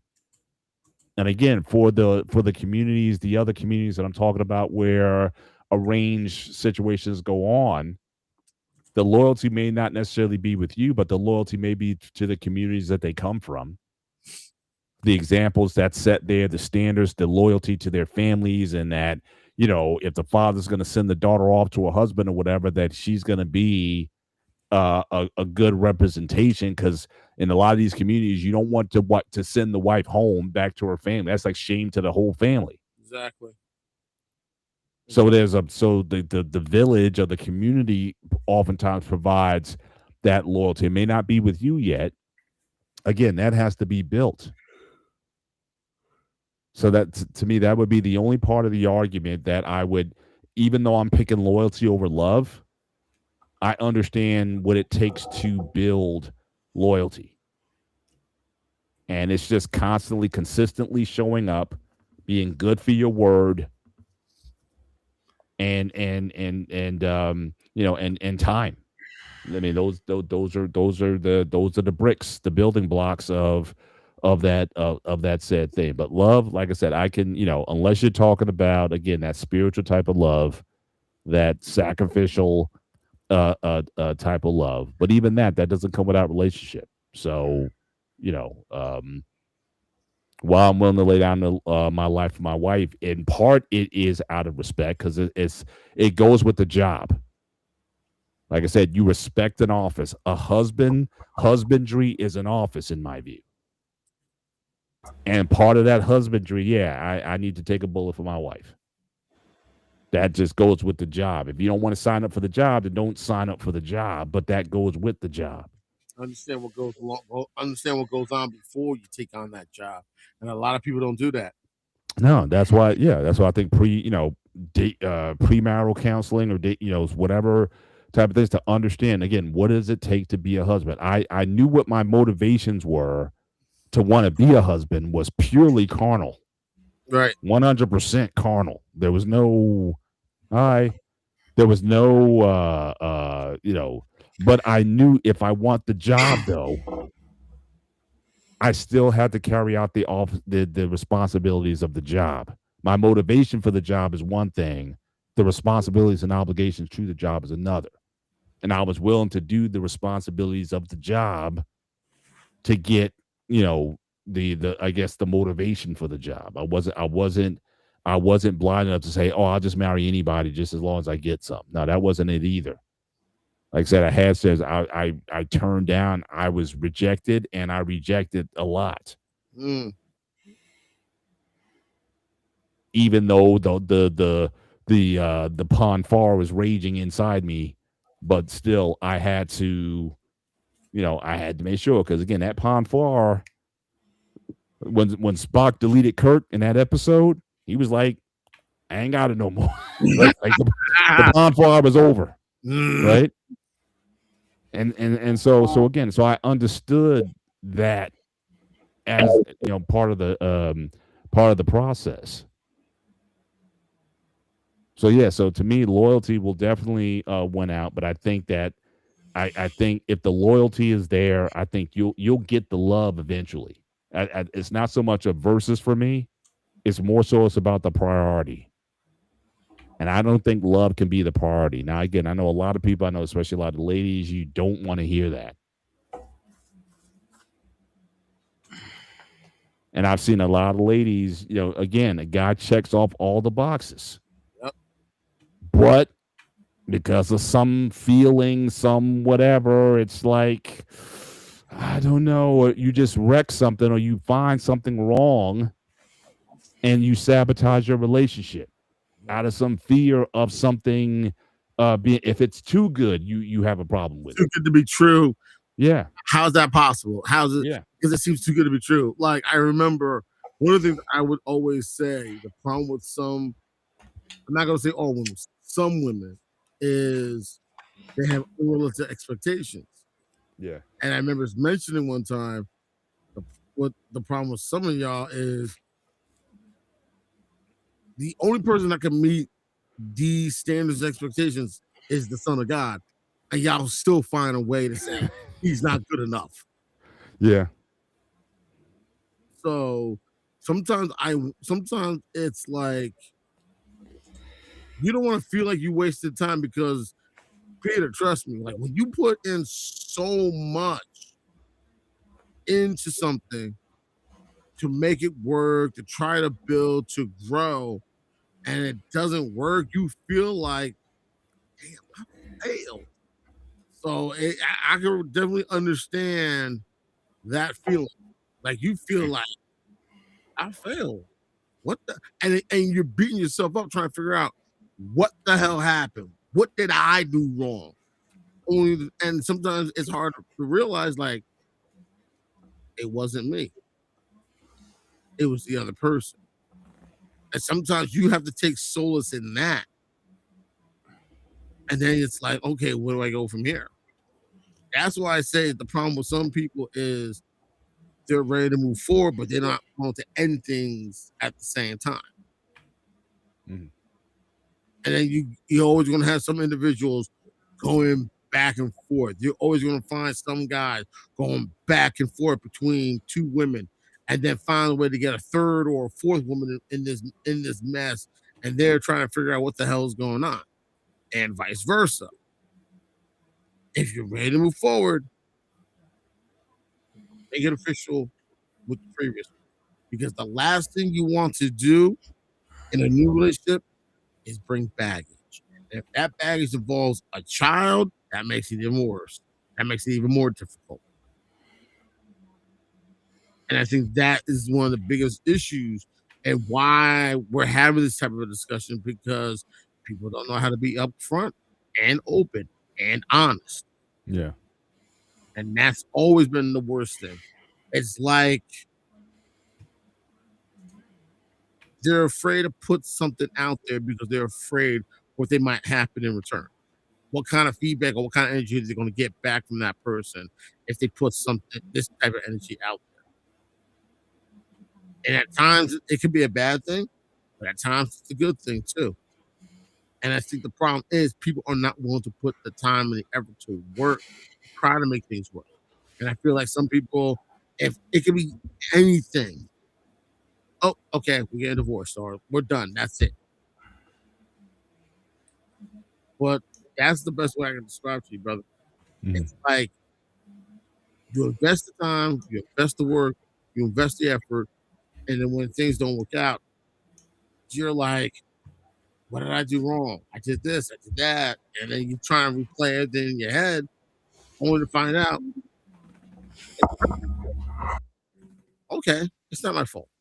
So that should make it easier for the person to move forward. But at the same time, you're holding yourself back because of that doubt. You're beating yourself up because of that doubt. It's like you're looking at 100%. It's not my fault, so I'm good. But we don't always get that. No man, no woman ever gets that 100% separation ending of relationship. Not always. And then when they decide to meet somebody new, unfortunately, they bring the baggage with them. Not just letting That's another reason why most men from one relationship to other they take a big gap before they get into the next relationship. There are very few men who can go from one relation to the other, and they're never they don't last long usually from one to the next. Mhm. But those men who take the time to I don't say reinvent themselves, but to take time and heal. And when you find out, oh, it wasn't me, it was her, and vice versa, it's in a way it's a fresh breath of air finding out, okay, I didn't do nothing wrong. I did everything I could in my power. Mm. Because I know when I realized, listen, I did everything I could, I can sleep better at night. Yeah. And a perfect example, and I know we're trying not to get religious, perfect example. Serenity prayer. You hear that a lot of 12-step meetings. You hear him say it in the beginning, and you hear him say it at the end. God, grant me the serenity to accept the things that I cannot change, the courage to change the things I can, and the wisdom to know the difference. And sometimes you're so caught up, you're not even thinking about the wisdom. You're focusing on, the things that you have no control over. We're beating our heads on that. But the things we do have control over, we don't do that much beating towards it. And then the last one, the wisdom to tell the difference between the two, some people just skip right over it because they're so busy trying to change something they have no control over. And sometimes that's what it's all about. It's about control. And people will do whatever it takes to regain control in some manner, in some capacity. Not knowing no matter what you do, no matter what you say, no matter what you try, it's not going to change anything. And some people have difficulty accepting that. Some people have difficulty not just accepting that, but seeing their self-worth. That's why I'm always tell people, you were in a relationship for X amount of years and you break up. Like I'll tell the person, yo, call me. If you want to talk, call me. Whenever, call me. And then the person will call me and I'll help them get through that stage and let them know, like, listen, we all don't like the fact that we put in time and effort and money into something and we get nothing in return. Yes, it sucks. But at the same time, you got to get to that point of saying, you know what? I'm okay. Maybe there are things I know that I did wrong that I'm probably set her off. But if you notice all those things, whether you're just getting started or in the regiment and so on and so forth, it makes it easier to move forward. And I think that's the one thing that is not often talked about with some of these marriages is the age difference. Because there's some things some individuals won't do with someone that's much, much older than them. But they don't have a problem doing it to someone that's maybe only a few years older than them. It's like they intentionally do whatever it takes to make sure that they get the upper hand, that they are in that position of I'm taking the advantage of this situation. So Anton, so you believe in there should be like a decent age gap between men and women dating? You should have a couple of years. I say you should have at least no more than 5 years. You should have you should be within that same age parameter because there are going to be some things that one person can relate to with the other. Just because to me, I feel like I can't see myself. Like if I was no longer married, I can't see myself with somebody in their 20s or in their 30s. Like if I'm in that type of situation, I have to start over. I can't see myself with someone in their 20s or in my 30s. I hear that. And that's Don't not let your wife hear you say that. Don't let your wife hear you say that. No, we've honestly we have actually spoke about these things, and we look at what's going on. We both can agree. Yeah, there's too much knowledge. There's one thing you said I liked, to be honest with you, about when you say people when if relationships they get a little tough, problems happen, they just go right to divorce, and that's the issue I have always with divorce, because they call whatever, there's no communication, whatever the case is. I know a lot of people came close to divorce or divorce because of multiple reasons. There are always stupid reasons. Oh, he's working too many hours, or she was in school, whatever the case is. The most of them, out of 10 divorces, usually 9% of them are stupid. And it's because they don't want to work a little harder in the relationship. Buy Exactly. her flowers is because of hell of it. You know what I'm saying? Hey, babe, I'm thinking about you. I just want to tell you you're important. It's not because of, love or anything like that. Just saying, hey, you're important in my life. I just want to send you some flowers. Say, hey, don't forget about this dumbass over here. You know what I'm saying? So it's small shit like that can save your marriage. Yeah. People don't want to put it the actual. Oh, like they scored it, they married. Now they're like, I can sit back, relax, get my Twinkie wet once in a while, and call it a day. No, It doesn't work like that. you still put in the work. You still have to. I've always said to people, when it comes to dating, you're at one level. Then it starts to pick up a little if you decide to get engaged. Once you make it official, say I do, you're on a new level now. Now it's all or nothing. And I think the one thing, the reason why I'm noticing why some people are afraid to get married, or they're okay just being together and cohabitating, but don't want to make it official. They're afraid of this one thing: accountability. Ooh. Because Shout out to King and Michelle. They just entered their DM domestic partnership. So Oh, they finally moved in. they're about to. They did the paperwork. They completed their domestic partnership paperwork in Maryland. They have like their own system of doing things or whatever. So they got to this level, but they already said they're not ready for marriage yet. So oh God, Holy crap. So they go to the hey, look, one step at a time. Oh, I gotta One roast step, him now for that one. I gotta roast him from him saying that.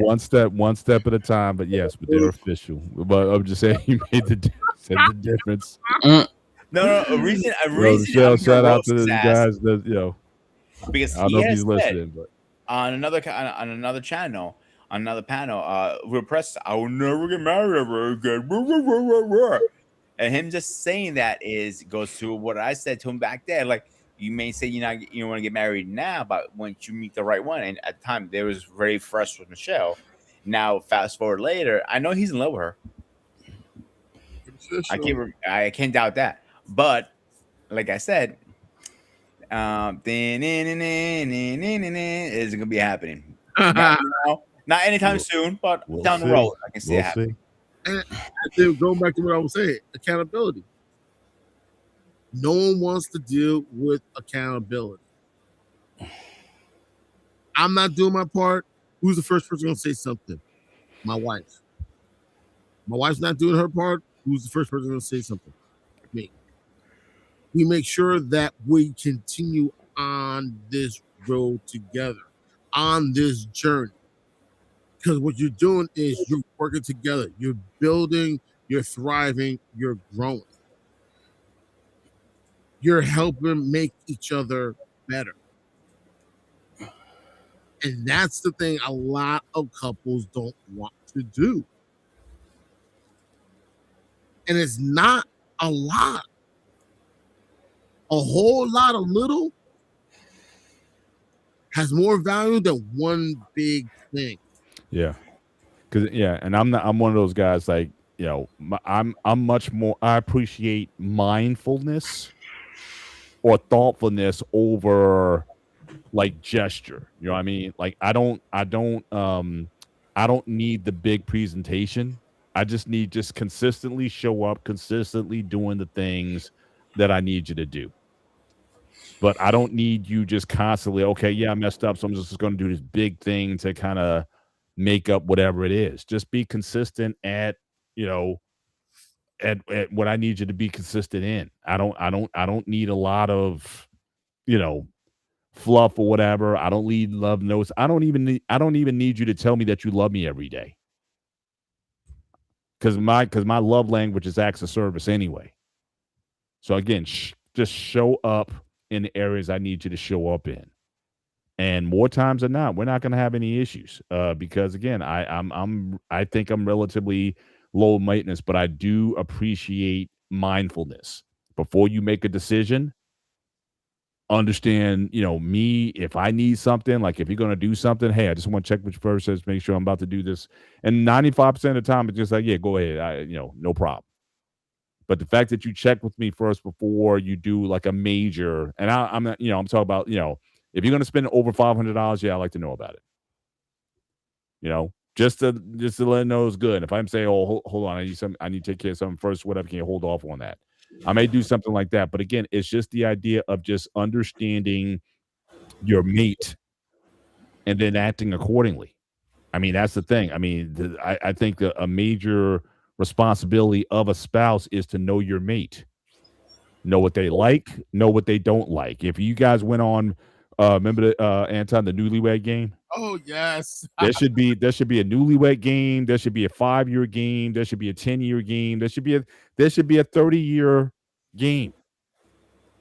And I should be able to go on the show and get asked the question. And I think there's just certain things I know you should know about your spouse. You should know what their blood type is. You should know what diseases or allergies that they may have. You should know really their social security number by heart. If you need to give it, what their blood type is. I mean, because if something goes down, well, you need to give that information, and you shouldn't be just looking for stuff. Right. You know. So again, I think that's a major responsibility of a spouse is to know and learn your spouse, everything about him, and you should get better at that over time. And so I and simply just act accordingly. They say knowledge is power, but applied knowledge is power. And you can use that knowledge that you have of your spouse in order to, again, do certain things. My wife knows I like certain things at certain times, and mostly it's done. It's like I got nothing to complain about. I'm a happy dude because I know at certain times, whatever certain things going to be in place, and she knows to trust me with certain things. My wife never worries about a bill getting paid ever. She says all the time, I sleep very well at night because all she wants is peace and security. That's all she wants. I mean, like I said, I don't have to do the big fluff. I mean, yeah, we go on dates, we go out, vacation. Yeah, sure. I mean, those things are certainly in the wheelhouse, but on a day-to-day basis, we just want peace. My wife doesn't have to be some deep intellect. Because if I want deep intellectual conversation, there's a whole bunch of people I can go to get that kind of conversation. I just want peace when I come home. And so again, you don't have to overperform. So again, loyalty is, again, that to me, that's part of loyalty as well. It's understanding what the assignment is and simply just carrying it through. I mean, people make it so much harder than it needs to be. So now I'm gonna love you the way I know to love you. No, love me the way I need to be loved, or respect me the way I need to be respected, and be mindful of that in things that you do. I mean, there's things that I say, yeah, I'm gonna do something, but hold up, when I bought the lightsaber, I was about to mention that actually. I said, look, I called my wife. I'm about to drop 300 on the lightsaber. She's like, you wanted this all your life or whatever. Go ahead. Now, again, I'm the man of the house. I could be like, look, if I want to buy a lightsaber, I'm buying a lightsaber. Right. I'm the man here. I actually respect that, Paul. I'll tell you why. I always believe 1-on-1. What do I mean by that? So you made a big purchase for your kicks and giggles. That's what the lightsaber is, for kicks and giggles. Yep. It's for your collection. I have 2 in my collection. Probably gonna get a 3rd one later on, and so on. Right? I have my retro gaming system on the other side of the wall. That's for kicks and giggles for me. Right. Now, I was married. All right. one and one, meaning I get one big purchase this time around, and the next one, it's yours. She gets whatever she wants. I'm like, obviously, in reason. Like, I'm not gonna buy you a Lamborghini, obviously. Mhm. Like, it'd be reasonable. You know what I'm saying? She wanted Yeah. maybe a new couch. I'm like, that's for everybody, but that's super new. I want a new couch. I don't care. Okay, fine, whatever. That's the big purchase. Then after that, it's my turn again. I want a new TV, a 85 inch or 60 inch, 90 inch, whatever. Boom. You see how I break it down? That's me personally. Yeah. I'm not saying it's gonna work always, but that's how I always break it down in my head. Yeah. And there were times we had to, both of us had to make sacrifices. When our kids were young, I mean, money wasn't that long. So again, there's going to be stuff where it's nobody because again, the kids and their needs at the time we knew, especially we had again 3 kids in 4 years, so we knew that things were going to be tight. And travel, forget it. I mean, we weren't putting in money like that. So again, so sometimes it has to be not now for both of us.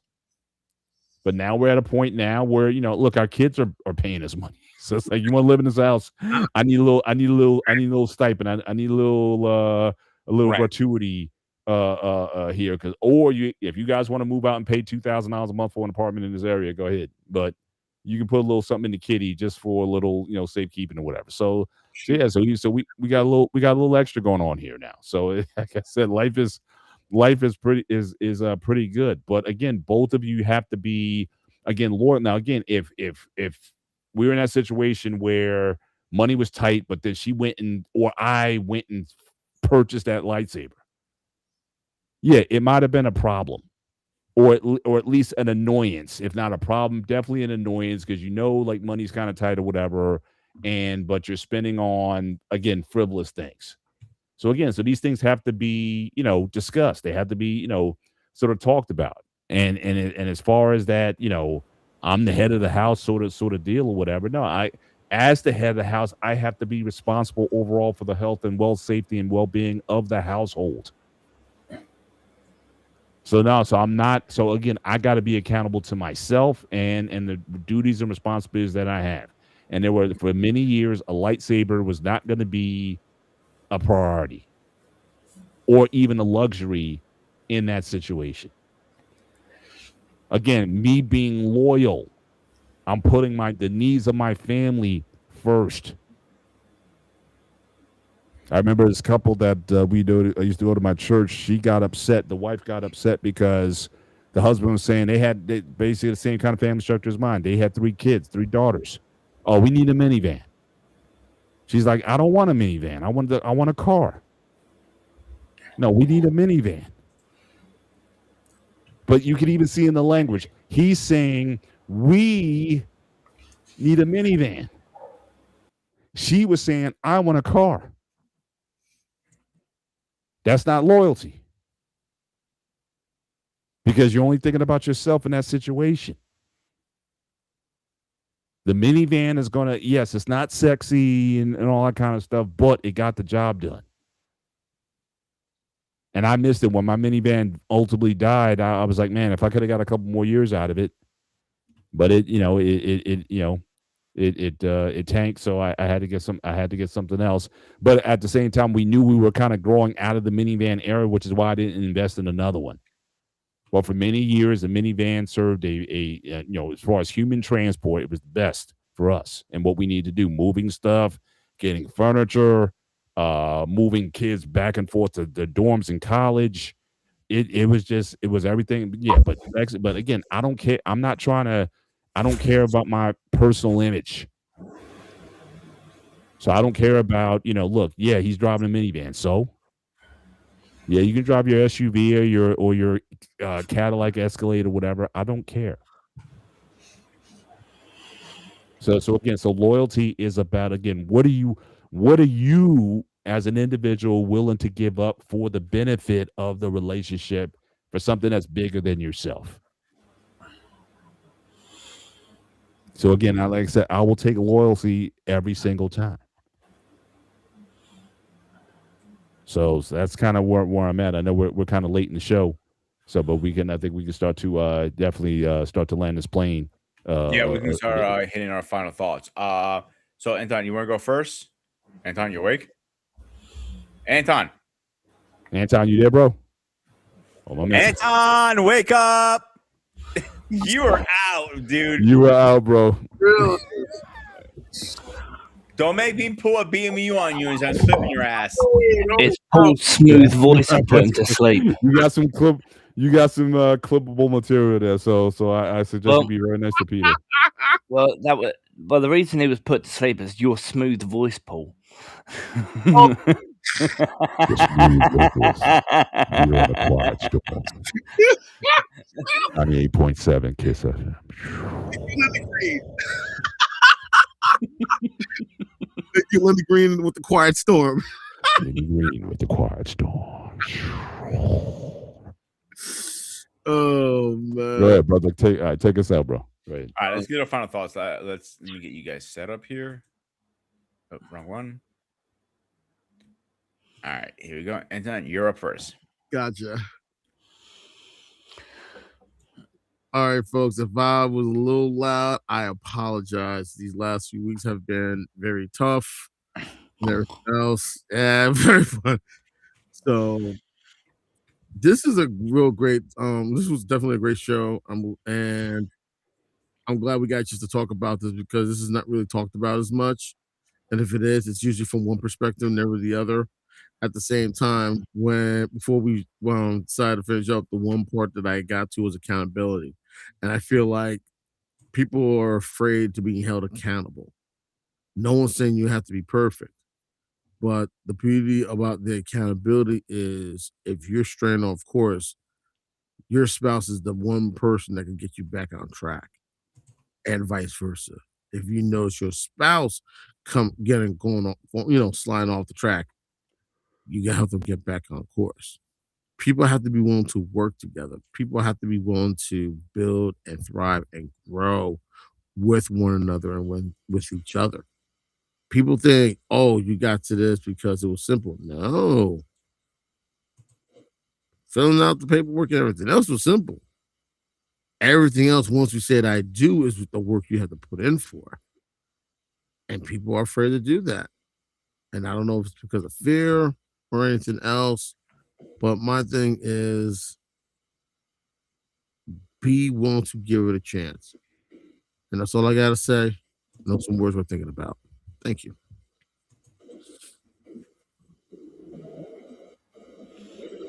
I always choose love over everything. Sorry. My feelings, soulmate, love, goes hand in hand. Loyalty as well comes later on. Sorry, Peter. That's all I got, mate.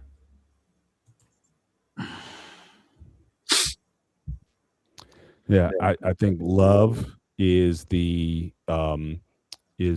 offspring of loyalty. I really do. Loyalty is also mutual. Again, if someone is asking or requesting loyalty from you and not giving it back, that's not loyalty, that's fealty. We have a president in office, unfortunately, who operates off of fealty. And he doesn't seem to give a whole lot of love back or loyalty to the people in his view. So again, we're seeing what fealty looks like right in front of us. And so anytime you're in a situation like that, that's never good. So, certainly, but loyalty takes work. Loyalty takes showing up. Loyalty takes, again, showing that you're worthy of trust and that you show up consistently for people. And then that is also reciprocated. And generally people do that. And I don't care, in any kind of relationship, love grows. Love amongst brothers, for frat members, or any kind of organization, in church members, and yes, even in your romantic relationship. Love grows when there is true loyalty and sacrifice for one another. You can't help but love someone because they've showed up for you and you've showed up for them. So again, I think that's where true love can be built there. But your emotions or just because someone makes you feel, you get a tingle That tingle does not last always. And so make sure that, again, just like again, I'll in with this again from the Bible again, what foundation are you building your house on? If you're building on a strong foundation, then the house will stand, especially when the winds and storms come. If you build it on sand, it's not going to last. So just be mindful of that. But again, operate off of true loyalty and take your time in evaluating one's loyalty before you, um, start giving more of yourself than you should to an individual who hasn't shown that they can be loyal to you. No, that's all I got. Thanks, guys, for coming up. I think it was a great show. So I think those really well our next show. How I want to do this. Let's do a quick update because I haven't made a quick announcement. It just came to my radar just literally minutes ago. So we are having the wrestling talk with the Spartan on Friday. Me, my Anton, and Paul. You joining that show, right? I'll definitely come on. Yeah, Too. we are talking about Hall of Fame, the truth, the legend, the fakeness, all of that stuff. We have our opinions. If you watched last episode, it got kind of a little heated towards the end, but we will be talking about it. And on Saturday, me and Anton and Paul, because I need somebody to keep this our argument peaceful. We'll be going over Call of Duty game. And next, I'm sorry, gray area. Paul, you want to take that over? Yeah, we're going to be talking about taxes. So again, our two-part show. So last show, we talked about nonprofit organizations. But next week we're going to be talking about taxes. What different tax systems. Should we stay with this progressive tax system and get rid of all of the loopholes and all of the exemptions and all the 501s where people hide their money? Or should we go to just a flat tax system? Everybody pays, no exceptions. So again, so we're going to look at that and also assess different tax systems around the world, how other countries do it, how the Brits do it. So we're gonna look into taxation just overall. Maybe there's a country that does it better than us, and maybe we need to take a look at it. So be very interested in that conversation.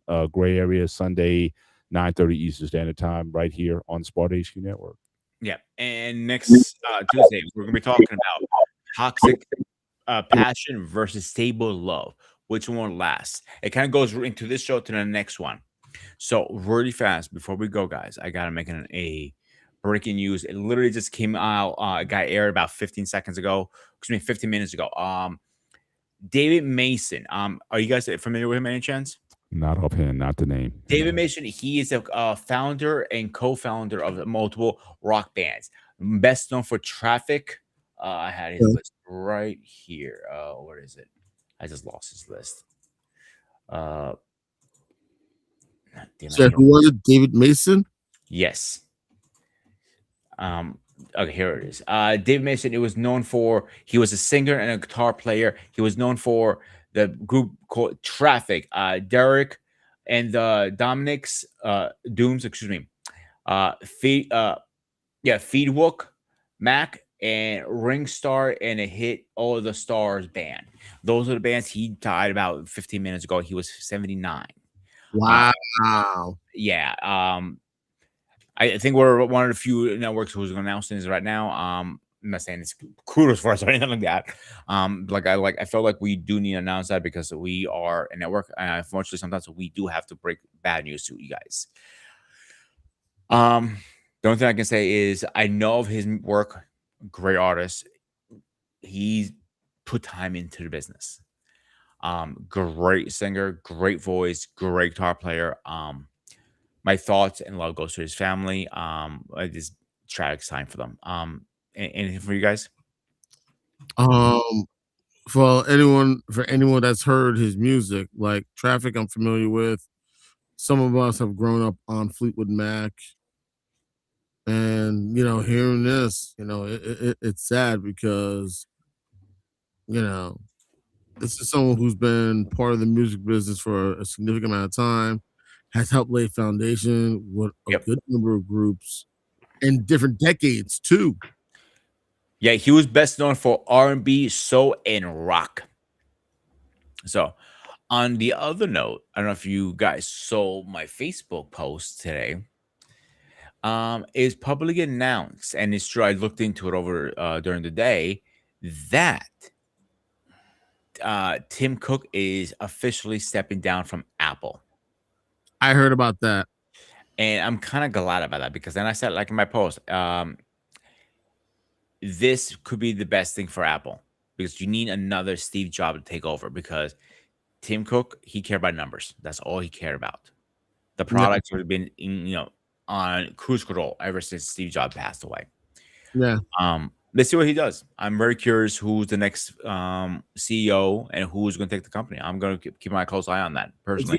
It's gonna be very interesting because I was actually on Instagram and there was a person talking about how you can compare Apple to almost like some type of something else, like how people have devoted so much to Apple and not even realized it.